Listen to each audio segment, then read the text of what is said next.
ನಮಸ್ಕಾರ. ಡಾಕ್ಟರ್ ಸಿದ್ದು ಅವರು KK news Kannada channel ಅಂತ ಒಂದು ಒಳ್ಳೆ ಯೂಟ್ಯೂಬ್ ಚಾನೆಲ್ ಅವರು ಓಪನ್ ಮಾಡಿದ್ದಾರೆ. ಆ ಯೂಟ್ಯೂಬ್ ಚಾನೆಲ್ ನ ವಿಶೇಷತೆ ಅಂತ ಹೇಳಿದ್ರೆ ಅದರಲ್ಲಿ ಕೇವಲ ಸಣ್ಣ ಮಕ್ಕಳು ದೊಡ್ಡವರು ಯಾವುದೇ ಒಂದು ವಯಸ್ಸಿನ ಅಂತರ ಇಲ್ಲದೆ ಹೆಚ್ಚು ನಮ್ಮ ಕನ್ನಡಕ್ಕೆ ಸಂಬಂಧಪಟ್ಟಿರುವಂತಹ ಕರೆಂಟ್ ಅಫೇರ್ಸ್ ಎಲ್ಲ ಮಾಹಿತಿ ಸಿಗ್ತಾ ಇದೆ. ದಯವಿಟ್ಟು ಹೆಚ್ಚಿನ ಸಂಖ್ಯೆಯಲ್ಲಿ, ಅದರಲ್ಲೂ ನನ್ನ ಯುವ ಸ್ನೇಹಿತರು ಹೆಚ್ಚಿನ ಸಂಖ್ಯೆಯಲ್ಲಿ ಯೂಟ್ಯೂಬ್ ಚಾನೆಲ್ ನ ಸಬ್ಸ್ಕ್ರೈಬ್ ಆಗಿ ಫಾಲೋ ಮಾಡಿ ಹೆಚ್ಚು ಕನ್ನಡ ಪರ ಜ್ಞಾನವನ್ನ ಬೆಳೆಸ್ಕೊಳ್ಳಿ ಅಂತ ಹೇಳೋದಕ್ಕೆ ಇಷ್ಟಪಡ್ತೀನಿ. ನಾನು ನಿಮ್ಮ ನಿರೂಪಕಿ. ಆತ್ಮೀಯ ಸಮಸ್ತ ನೌಕರ ಬಂಧುಗಳಿಗೆ ಕರ್ನಾಟಕ ರಾಜ್ಯ ಸರ್ಕಾರಿ SC/ST ನೌಕರ ಸಮನ್ವಯ ಸಮಿತಿ ಪರವಾಗಿ ಭೀಮನಮನಗಳು. ಇವತ್ತಿನ ವಿಡಿಯೋ ಕಾರ್ಯಕ್ರಮ ಮಿತ್ರರೇ, ಈಗಾಗಲೇ ಭಾರತ ಸರ್ಕಾರ 2027ರ ಜನಗಣತಿ ಕಾರ್ಯಕ್ರಮವನ್ನು ಆರಂಭಿಸಿದೆ. ಮೊದಲ ಹಂತವಾಗಿ ಮನೆ ಗಣತಿ ಕಾರ್ಯವನ್ನು ಕೂಡ ಪ್ರಕ್ರಿಯೆ ಆರಂಭಿಸಿ ಈಗಾಗಲೇ 3 ದಿನಗಳ ಕಾಲ ರಾಷ್ಟ್ರಾದ್ಯಂತ ಒಂದು ತರಬೇತಿ ಕಾರ್ಯಕ್ರಮವನ್ನು ಮಾಡಿದ್ದಾರೆ.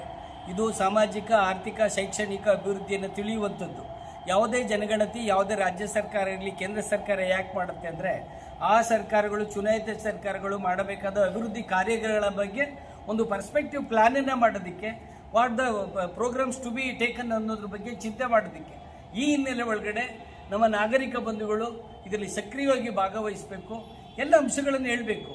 ಅದರಲ್ಲೂ ನನ್ನ ಬಂಧುಗಳು, ಪರಿಚಯಾತಿ ಪರಿಶಿಷ್ಟ ಪಂಗಡದ ಬಂಧುಗಳು ಯಾವುದೋ ಮುಚ್ಚುಮರೆ ಇಲ್ಲದೆ SC ಆದರೆ SC ಹೇಳಬೇಕು, ST ಆದರೆ ST ಹೇಳಬೇಕು. ಮತ್ತು ಕೆಲವು ತರಬೇತಿ ಕೇಂದ್ರಗಳಲ್ಲಿ ಉಪಜಾತಿನೂ ಹೇಳಿದ್ದಾರೆ. ದಯವಿಟ್ಟು ಅದನ್ನು ಕೂಡ ಹೇಳಬೇಕು ಅಂತೇಳಿ, ಇದು ರಾಷ್ಟ್ರ ಕಾರ್ಯ. ಈ ರಾಷ್ಟ್ರ ಕಾರ್ಯದಲ್ಲಿ ಎಲ್ಲರೂ ಸಕ್ರಿಯವಾಗಿ ಪಾಲ್ಗೊಳ್ಬೇಕು ಅಂತೇಳಿ ವಿನಂತಿಯನ್ನು ಮಾಡಿಕೊಳ್ತಾನೆ.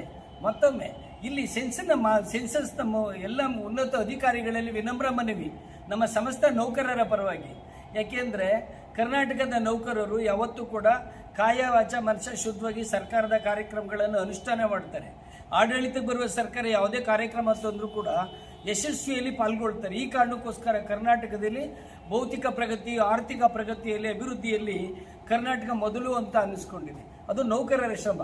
ಅದ್ರ ದುರಂತ ಅಂದರೆ ಈಗ ಜನಗಣತಿ ಕಾರ್ಯಕ್ಕೆ ಪಾಪ ನಮ್ಮ ನೌಕರ ಬಂಧುಗಳನ್ನು ಹಾಕಿದ್ದಾರೆ, ಪುರುಷ ನೌಕರನ್ನು ಹಾಕಿದ್ದಾರೆ, ಮಹಿಳಾ ನೌಕರನ್ನು ಹಾಕಿದ್ದಾರೆ. ಅದು ಹೋಗಲೇಬೇಕು, ಅದು ನ್ಯಾಷನಲ್ ಡ್ಯೂಟಿ. ಯಾರೂ ಕೂಡ ಹೋಗಲ್ಲ ಅಂತ ಹೇಳ್ಬೇಡಿ, ಇದೊಂಥರ ದೇಶದ್ರೋಹ ಥರವೇ ಆಗುತ್ತೆ. ಆದರೆ ಈ ಪ್ರಕ್ರಿಯೆಗೆ ಹಾಕುವಾಗ, ನೇಮಕ ಮಾಡುವಾಗ ಅಧಿಕಾರಿಗಳು ವಾಸ್ತವಿಕತೆ ಮೇಲೆ ವಸ್ತುಸ್ಥಿತಿ ನೋಡಿ ಆ ನೌಕರನ್ನ ನಿಯೋಜಿಸಬೇಕು ಅನ್ನೋದು ನಮ್ಮ ವಿನಮ್ರ ಮನವಿ. ಯಾಕೆಂದರೆ ಒಂದು ತರಬೇತಿ ಕೇಂದ್ರಕ್ಕೂ ಅವ್ನು ಕೆಲಸ ಮಾಡೋಗಿದ್ದ ಏರಿಯಾಗೂ 40-50 ಕಿಲೋಮೀಟ್ರ್ ದೂರ ಇದೆ ಅಂದರೆ ಆ ನೌಕರನ ಪಾಡಿನು. ಮೈಸೂರು ಜಿಲ್ಲೆ ನಂಜನಗೂಡನ್ನು ತಂದು ಬೆಂಗಳೂರಿನ ತರಬೇತಿಗೆ ಹಾಕ್ತಾರೆ ಅಂದರೆ ಇದು ಪ್ರಾಕ್ಟಿಕಲ್. ನಾವು ನೀವು ಯೋಚನೆ ಮಾಡಬೇಕಲ್ವಾ. ಅದರಲ್ಲಿ ಹೆಣ್ಮಕ್ಳುಗಳು ಅವರೆಲ್ಲೋ ತಾವರೆಕೆರೆಯಲ್ಲಿ ಇರ್ತಾರೆ. ಈ ತಾವರೆಕೆರೆಯಿಂದ ಈ ಕಡೆಯಲ್ಲೋ ಕೋರ್ಮಂಗ್ಲ, ಅಡಗೋಡಿ ಕಡೆ ಹೋಗ್ಬೇಕು ಅಂದ್ರೆ ಏನಾಗುತ್ತೆ? ನಮ್ಮ ಮನವಿ ಏನು ಅಂದರೆ ತರಬೇತಿಗೆ ಎಲ್ಲ ನೌಕರರು ಪಾಲ್ಗೊಳ್ತಾರೆ, ಸಕ್ರಿಯವಾಗಿ ಪಾಲ್ಗೊಳ್ತಾರೆ, ಇದು ಯಾವುದೇ ಸಂಶಯ ಬೇಡ.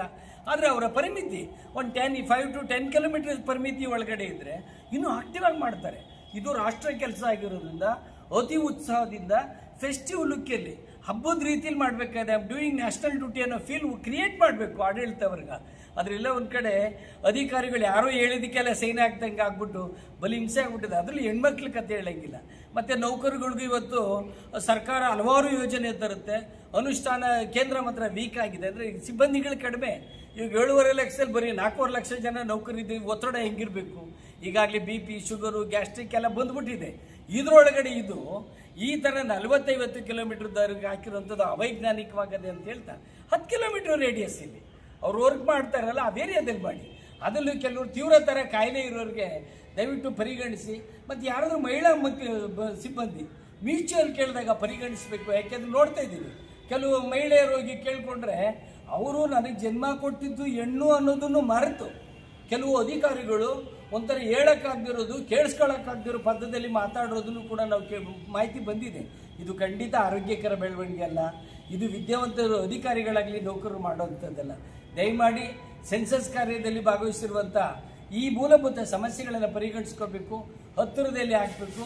ಪ್ರಮುಖವಾಗಿ ಮಹಿಳೆಯರನ್ನ ಹತ್ತಿರದ, ಅವರು ಕೆಲಸ ಮಾಡೋ ಹತ್ತಿರದ ಸುತ್ತಮುತ್ತ ಅಥವಾ ವಾಸ ಮಾಡೋ ಏರಿಯಾ. ಇವಾಗ ಕುರುಬರಹಳ್ಳಿ ಇದ್ದರೆ ಕುರುಬರಹಳ್ಳಿಯಿಂದ ಶ್ರೀರಾಮ್ಪುರ, ಪ್ರಕಾಶ್ ನಗರ ಹಾಕಿದ್ರೂ ಪರವಾಗಿಲ್ಲ.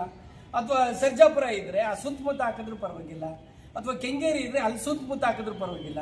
ಕೆಂಗೇರಿಯರನ್ನ ತೊಗೊಂಡು ಹೋಗ್ಬಿಟ್ಟು ಮಾದಾಗಿರಳ್ಳಿಗೆ ಹಾಕಿದ್ರೆ ಹೆಂಗೆ ಕತೆ ಇದು ಅವೈಜ್ಞಾನಿಕತೆ ಆಗುತ್ತೆ ಅಂತೇಳಿ ವಿನಮ್ರವಾಗಿ ಮನವಿ ಮಾಡ್ತಿದ್ದೀವಿ. ಮಾನವೀಯತೆ ಇದ್ದ ದೃಷ್ಟಿಯಿಂದ ಪರಿಗಣಿಸ್ತಿರೋ ಅಥವಾ ಗುಡ್ ರಿಸಲ್ಟ್ ಬರಬೇಕು. ಯಾಕೆಂದರೆ ಯಾವುದೇ ಸೆನ್ಸಸ್ಸು ಟಾರ್ಗೆಟ್ ಓರಿಯೆಂಟೆಡ್ ಆಗಬಾರ್ದು, ರಿಸಲ್ಟ್ ಓರಿಯೆಂಟ್ ಇರಬೇಕು, ಇಂಪ್ಯಾಕ್ಟ್ ಇರಬೇಕು. ಇದನ್ನು ಈ ಕಾರಣಕ್ಕೆ ಮುಖ್ಯ ಕಾರ್ಯದರ್ಶಿಗಳಲ್ಲಿ ವಿನಮ್ರ ಮನವಿಯನ್ನು ಮಾಡ್ಕೊಳ್ತೀವಿ, ಮಹೇಶ್ವರ್ ಅವರಲ್ಲಿ ವಿನಂತಿಯನ್ನು ಮಾಡ್ಕೊಳ್ತೀವಿ, ಮತ್ತು ಗ್ರೇಟರ್ ಬೆಂಗಳೂರಿನ ಆಡಳಿತ ಅಧಿಕಾರಿ ತುಷಾರ್ ಗಿರಿನಾಥ್ ಸೇರಿದಂತೆ ಎಲ್ಲರಲ್ಲೂ ವಿನಮ್ರೆಯನ್ನು ಮಾಡ್ಕೊಳ್ತಾ ಇದ್ದೀವಿ. ಆ ಮಹಿಳಾ ನೌಕರರ ಸಮಸ್ಯೆಗಳನ್ನು ಬಗೆಹರಿಸಬೇಕು. ಹಲವಾರು ಸಂಘಟನೆಗಳು ಮನವಿ ಹಾಕಿವೆ, ನಾನು ಮನವಿ ಪತ್ರ ನೋಡಿದೆ.